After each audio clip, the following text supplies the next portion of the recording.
ബെൽവാൻ Krishi BS22D സ്പ്രേയറിൻ്റെ review plus demo video ആണ്. ഇതിൻ്റെ കപ്പാസിറ്റി 20 ലിറ്ററാണ്.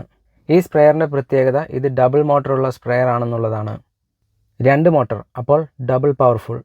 6 മാസം വാറൻറ്റിയും ഈ ഒരു പ്രൊഡക്റ്റിനുണ്ട്. 6 മാസം ശരിക്കും പറഞ്ഞാൽ വളരെ കുറഞ്ഞു പോയി അല്ലേ? ചുരുങ്ങിയത് ഒരു 2 വർഷമെങ്കിലും കമ്പനി വാറൻറ്റി കൊടുക്കണം. 6 മാസം എന്ന് പറയുമ്പോൾ സ്വന്തം പ്രൊഡക്റ്റിൽ കമ്പനിക്ക് വലിയ വിശ്വാസമില്ലാത്ത പോലെ. ഈ ഒരു പ്രൊഡക്റ്റ് വെക്കുന്ന മിക്ക കമ്പനികളും ഇത്രയൊക്കെ വാറൻറ്റി കൊടുക്കുന്നുള്ളൂ എന്നാണ് എനിക്ക് തോന്നുന്നത്. ഈ ഒരു സ്പ്രേയറിന് 2 സ്വിച്ചും ഒരു റെഗുലേറ്ററുമുണ്ട്. 2 മോട്ടർ ഉള്ളത് കൊണ്ടാണ് 2 സ്വിച്ച്. റെഗുലേറ്റർ നോബ് ടേൺ ചെയ്ത് സ്പ്രേയിങ് പ്രഷർ കൂട്ടുകയും കുറയ്ക്കുകയും ചെയ്യാം. മോട്ടറിൻ്റെ സ്വിച്ചുകൾ ഓഫ് പൊസിഷനിൽ വെച്ചിട്ട് വേണം റെഗുലേറ്റർ നോബ് ടേൺ ചെയ്യാൻ. മോട്ടോർ സ്വിച്ച് ഓൺ ആണെങ്കിൽ റെഗുലേറ്റർ നോബ് ഉപയോഗിച്ച് പ്രഷർ വെയറി ചെയ്യാൻ പറ്റില്ല. അതായത് മോട്ടോർ സ്വിച്ച് ഓൺ ആണെങ്കിൽ ഫുൾ ഫോഴ്സിലായിരിക്കും സ്പ്രേയിങ്. മോട്ടോർ സ്വിച്ച് ഓൺ ആണെങ്കിൽ സ്പ്രേ ഗൺ ഉപയോഗിച്ച് വേണമെങ്കിൽ പ്രഷർ അഡ്ജസ്റ്റ് ചെയ്യാം. ഈ കാണുന്ന last black socket charging point ആണ്. ഫസ്റ്റ് ടൈം ഈ ഒരു സ്പ്രേയർ കൈ കിട്ടുമ്പോൾ ആദ്യം ചാർജ് ചെയ്യാനിടണം. ഒരു 4 to 6 മണിക്കൂർ ചാർജ് ചെയ്യാനിടണം. അതിനുശേഷം മാത്രം യൂസ് ചെയ്യുക. സ്പ്രേയറിൻ്റെ ബാക്ക് സൈഡ് ഇതാ ഇങ്ങനെയാണ്. ഈ സ്പ്രേയറിന് 2 കമ്പാർട്ട്മെൻ്റ് ആണുള്ളത്. ഒന്ന് സ്പ്രേ ചെയ്യാനുള്ള ലിക്വിഡ് ഒഴിക്കാനുള്ള കമ്പാർട്ട്മെൻറ്റും രണ്ടാമത്തേത് സ്റ്റോറേജ് കമ്പാർട്ട്മെൻറ്റുമാണ്. സ്പ്രേയിങ് ലിക്വിഡ് ഒഴിക്കുന്ന കമ്പാർട്ട്മെൻറ്റിൽ അരിപ്പയൊക്കെയുണ്ട്. Storage capacity 20 ലിറ്ററാണ്. അത്യാവശ്യം ക്വാണ്ടിറ്റി ഇതിൽ കൊള്ളും. ഇതാണ് ഞാൻ പറഞ്ഞ സ്റ്റോറേജ് കമ്പാർട്ട്മെൻറ്റ്. നോസിലും വാഷറും ഒക്കെ ഇതിൻ്റെ അകത്ത് സൂക്ഷിക്കാം. ഇനി ഒരു സ്പ്രേയർ ഫുള്ളി ഫങ്ഷണലാകണമെങ്കിൽ കുറച്ച് പാർട്സ് അസംബിൾ ചെയ്യാനുണ്ട്. ആദ്യം ഷോൾഡർ സ്ട്രാപ്പ് അസംബിൾ ചെയ്യാം. ഈ ഒരു ക്ലിപ്പുള്ള ഭാഗം ഇതാ ഇങ്ങനെ സ്പ്രേയറിൻ്റെ അടിയിലുള്ള ഗ്രൂവിലേക്ക് കയറ്റിയാൽ മതി. പിന്നെ മുകളിൽ നമ്മുടെ ബാക്ക് പാക്കില്ലേ, അതിൻ്റെയൊക്കെ സ്ട്രാപ്പൊക്കെ ഫിറ്റ് ചെയ്യുന്നത് പോലെ അങ്ങ് ഫിറ്റ് ചെയ്താൽ മതി.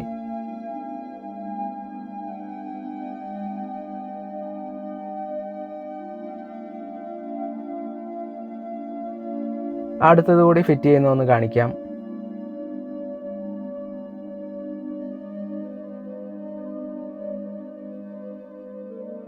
സ്പ്രേയർ കൊണ്ട് നടക്കുമ്പോൾ ലോവർ ബാക്കിൽ വന്ന് തട്ടാനുള്ള ചാൻസ് ഉണ്ട്. അങ്ങനെ സ്പ്രേയർ നമ്മുടെ ലോവർ ബാക്കിൽ ഉണ്ടാക്കുന്ന ഇമ്പാക്റ്റ് കുറയ്ക്കാനായിട്ട് ഒരു ഗാർഡ് ഇവർ തരുന്നുണ്ട്. അതെങ്ങനെയാണ് വെക്കുന്നതെന്ന് നോക്കാം. ഇത് ഈ ഒരു ഭാഗം മുകളിലേക്ക് വരുന്നത് പോലെ വേണം ഫിറ്റ് ചെയ്യാൻ. അതായത് 2 ബ്ലാക്ക് സ്റ്റെം പോലുള്ള ഭാഗമില്ലേ, അത് അടിയിൽ വരുന്നത് പോലെ. സ്റ്റെം ഇല്ലാത്ത ഭാഗം മുകളിലും സ്റ്റെമ്മുള്ള ഭാഗം അടിയിലും വരുന്നത് പോലെ വേണം ഫിറ്റ് ചെയ്യാൻ. ഇനി ഒരു ക്ലിപ്പ് എങ്ങനെയാണ് ഫിറ്റ് ചെയ്യുന്നതെന്ന് നോക്കാം. ഇത് ജസ്റ്റ് സ്പ്രേ ഗൺ അറ്റാച്ച് ചെയ്യാൻ വേണ്ടിയുള്ള ഒരു ക്ലിപ്പാണ്. നമ്മൾ യൂസ് ചെയ്യാത്തപ്പം വെറുതെ സ്പ്രേയറിനോട് ഇങ്ങനെ അറ്റാച്ച് ചെയ്ത് വെക്കാൻ വേണ്ടിയുള്ള ക്ലിപ്പാണ്. ഈ ഗ്രൂവ് ഉള്ള ഭാഗം സ്പ്രേയറിലുള്ള പ്രൊജക്ഷനിലേക്ക് ഇറക്കി വെച്ചാൽ മതി. ഇനി നമുക്ക് സ്പ്രേ ഗണിൻ്റെ ഫ്ലെക്സിബിൾ പൈപ്പ് സ്പ്രേയറിലേക്ക് ഫിറ്റ് ചെയ്യാം. അത് ഫിറ്റ് ചെയ്യുന്നത് വളരെ ഈസിയാണ്. ജസ്റ്റ് ടേൺ ചെയ്ത് ഫിറ്റ് ചെയ്താൽ മതി.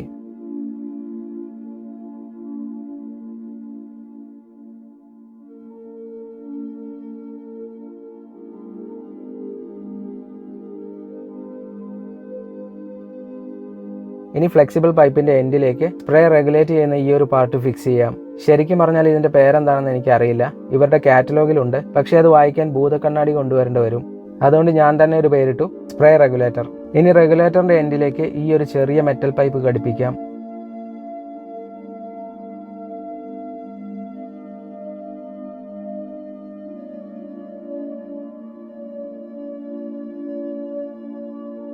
ഈ മെറ്റൽ പൈപ്പിൻ്റെ എൻഡിലേക്ക് ഒരു മെറ്റൽ പൈപ്പ് കൂടി ഘടിപ്പിക്കണം. എല്ലാം നന്നായി ടൈറ്റായി ടേൺ ചെയ്യണം, അല്ലെങ്കിൽ ജോയിൻറ്റിൽ ലീക്ക് വരാൻ ചാൻസ് ഉണ്ട്. പൈപ്പെല്ലാം ഘടിപ്പിച്ച് കഴിഞ്ഞു. ഇനി നോസിൽ ഘടിപ്പിക്കാം. കുറേ ടൈപ്പ് നോസിൽ ഇതിൻ്റെ കൂടെ കിട്ടിയിട്ടുണ്ട്. ആദ്യം ഈ ഒരു ടൈപ്പ് എങ്ങനെ സ്പ്രേ ചെയ്യുമെന്ന് നോക്കാം. ഒരാർഭാടത്തിന് 2 സ്വിച്ചുമിട്ട് 2 മോട്ടറിൻ്റെ പവറിൽ സ്പ്രേ ചെയ്യാം.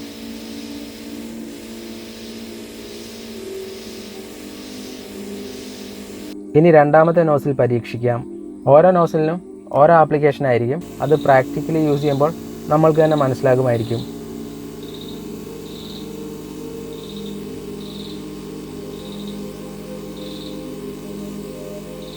ഇനി അടുത്ത നോസിൽ.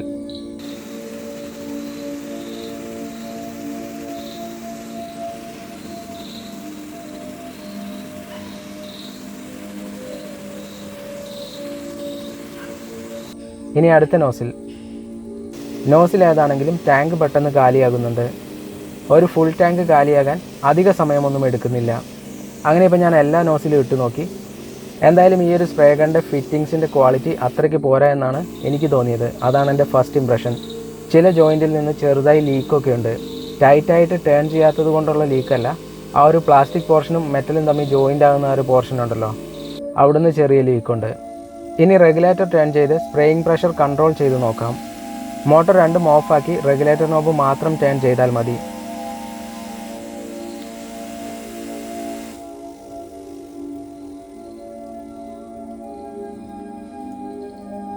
ഇതുകൂടാതെ മറ്റൊരു സ്പ്രേ ഗൺ കൂടി തന്നിട്ടുണ്ട്. ഇതെങ്ങനെയാണ് യൂസ് ചെയ്യുന്നതെന്ന് നോക്കാം. ആദ്യം ഇത് ഫിറ്റ് ചെയ്യുന്നത് എങ്ങനെയാണെന്ന് നോക്കാം. ആദ്യം ഈ ഒരു പ്ലാസ്റ്റിക് പോർഷൻ ഈ ഒരു മെറ്റൽ ഗണ്ണിലേക്ക് ജസ്റ്റ് ടേൺ ചെയ്ത് ഫിക്സ് ചെയ്യാം. ഇനി ഈ പ്ലാസ്റ്റിക്കിൻ്റെ പോർഷൻ ഫ്ലെക്സി പൈപ്പിലേക്ക് ഫിറ്റ് ചെയ്യാം.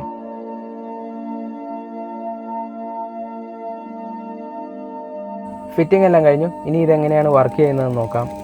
ഈ ഒരു ഗണ്ണിൻ്റെ ഏറ്റവും വലിയ പ്രത്യേകത എന്ന് പറയുന്നത് ഈ ഒരു നോബ് ഉപയോഗിച്ച് സ്പ്രേയിങ് പ്രഷർ അഡ്ജസ്റ്റ് ചെയ്യാൻ സാധിക്കും. ഈ എൻഡിലുള്ള ഈ ഒരു നോബ് ടേൺ ചെയ്താൽ മതി. ഇതുപയോഗിച്ച് വൈഡായിട്ട് അധികം ദൂരം കവർ ചെയ്യാതെ സ്പ്രേ ചെയ്യണമെങ്കിൽ അങ്ങനെ ചെയ്യാം. അതല്ല ഇപ്പം നല്ല ഡിസ്റ്റൻസിൽ സ്പ്രേ ചെയ്യണമെങ്കിൽ അങ്ങനെയും ചെയ്യാം. ഈ ഒരു സ്പ്രേ ഗൺ വെച്ചിട്ട് ഒരു 10-20 അടി ഹൈറ്റിലൊക്കെ സ്പ്രേ ചെയ്യാൻ സാധിക്കുമെന്നാണ് എൻ്റെ ഒരു നിഗമനം. എന്തായാലും ഈ ഒരു സ്പ്രേ ഗണ്ണാണ് എനിക്ക് ഏറ്റവും ഇഷ്ടപ്പെട്ടത്. സ്പ്രേ ഗണ്ണിൽ തന്നെ പ്രഷർ അഡ്ജസ്റ്റ് ചെയ്യാൻ സാധിക്കും. ഇതൊരു മൾട്ടിപർപ്പസ് സ്പ്രേ ഗണ്ണാണെന്ന് പറയാം. ഇതുപയോഗിച്ച് പല രീതിയിൽ സ്പ്രേ ചെയ്യാം. അത്യാവശ്യം നല്ല ഡിസ്റ്റൻസും ഹൈറ്റും കവർ ചെയ്യും. ഈ സ്പ്രേയറിൻ്റെ ടാങ്ക് കപ്പാസിറ്റി 20 ലിറ്ററാണ്. അപ്പോൾ ടാങ്ക് ഫുള്ളാണെങ്കിൽ 20 കിലോയ്ക്ക് അടുത്ത് വെയിറ്റ് വരും. പിന്നെ അതിൻ്റെ കൂടെ സ്പ്രേയറിൻ്റെ വെയിറ്റും വരും. ടെറസ് ഫാമിംഗ് ഉള്ള സ്ഥലങ്ങളിൽ ഇത് തോളത്ത് തൂക്കി അത്രയ്ക്ക് ഈസിയായി നടക്കാൻ പറ്റില്ല. അത്യാവശ്യം സ്ട്രോങ് കോർ മസിൽസും ഷോൾഡർ മസിൽസും അപ്പർ ബാക്ക് മസിൽസും ഒക്കെ ഉള്ളവർക്ക് ഇത് ഈസി ആയിട്ട് യൂസ് ചെയ്യാൻ പറ്റൂ. നല്ല നിരപ്പുള്ള സ്ഥലമാണെങ്കിൽ ഇച്ചിരി കൂടെ കംഫർട്ടായിട്ട് യൂസ് ചെയ്യാൻ പറ്റുമായിരിക്കും. ടെറസ് ഫാമിംഗ് ഉള്ള സ്ഥലത്ത് ഇത് യൂസ് ചെയ്യാൻ വെയിറ്റ് കൊണ്ട് ചെറിയ ഡിസ്കംഫർട്ടൊക്കെ ഫീൽ ചെയ്യാൻ ചാൻസ് ഉണ്ട്. ഞാൻ കണ്ടെടുത്തോളം ബൽവാൻ DS22D നല്ലൊരു പ്രൊഡക്റ്റായിട്ടാണ് എനിക്ക് തോന്നിയത്. ഫസ്റ്റ് യൂസ് ചെയ്ത് എക്സ്റ്റെൻഡ് ചെയ്ത് യൂസ് ചെയ്യുന്ന സ്പ്രേ ഗണ്ണിൻ്റെ ബിൽറ്റ് ക്വാളിറ്റി ഒഴിച്ച് ബാക്കി എല്ലാത്തിൻ്റെയും ബിൽറ്റ് ക്വാളിറ്റി നല്ലതാണ്. എന്തായാലും ഓവറോൾ ബിൽറ്റ് ക്വാളിറ്റി കണ്ടിട്ട് വർഷങ്ങളോളം ഇത് ലാസ്റ്റ് ചെയ്യാൻ ചാൻസ് ഉണ്ടെന്ന് തോന്നുന്നു. അപ്പോൾ ഈ ഒരു വീഡിയോ ഞാനിവിടെ അവസാനിപ്പിക്കുകയാണ്. ഇനി വീണ്ടും കാണുന്നവരെ bye. Thanks for watching and stay blessed.